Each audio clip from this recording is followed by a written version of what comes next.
13 ورځ د آی پی ایل په لوبه کې یوه بده پیښه دا وشوه چې زموږ نوین الحق او د هند ویراټ کوهلي شخړه وکړه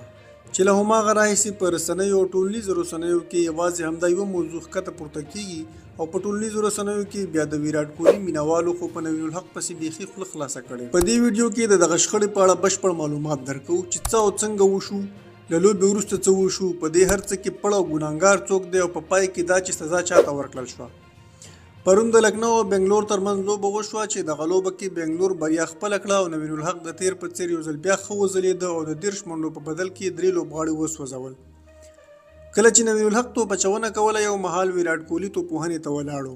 خو نوین الحق ډېر په ارامه توپ اچونه ترسره کړه او ان د ویراټ کوهلي سترګو ته هم نه کتل. خو د لکنو په پاڼۍ کې کله چې نوین الحق توپوهنې ته راغی نو ویراټ کوهلي هغه مهال توپ اچوونکي محمد سراج ته د نوین الحق د پارولو لپاره ځینې داسې کلمات وکارول چې نوین الحق یې حق حیران او غوسه کړ. ویراټ کوهلي که څه هم د نړۍ له مخکښو نومیالیو او سترو لوبغاړو څخه دی، خو هغه د لوبې پر مهال د خپلې بد اخلاقۍ له امله هم مشهور دی او بیا د مخالفې لوبډلې د لوبغاړو د پارولو لپاره هم مشهور دی چې داسې کلمات وایي تر څو توپوهونکی وپاروي او په دې توګه یې وکړي.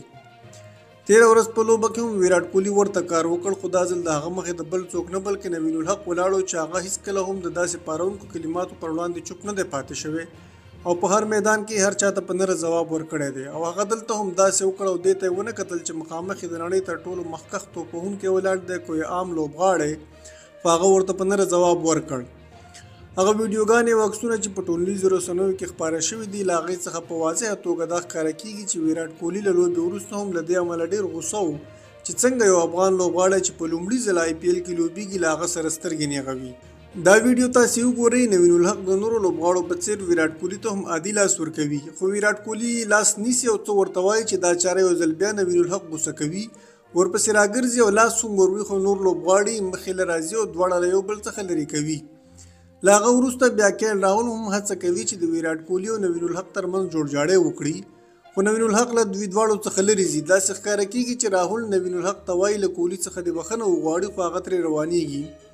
په همدغه لوبه کې بیا ګوتم ګمبیر هم له ویراټ کوهلي سره په شخړه اوړي او که څه هم په دې ویډیوګانو کې د هیچا غږ نه راځي، خو ګوتم ګمبیر ویراټ کوهلي ته ډېر غوسه ښکاره کیږي او تیزې تیزې خبرې ورته کوي.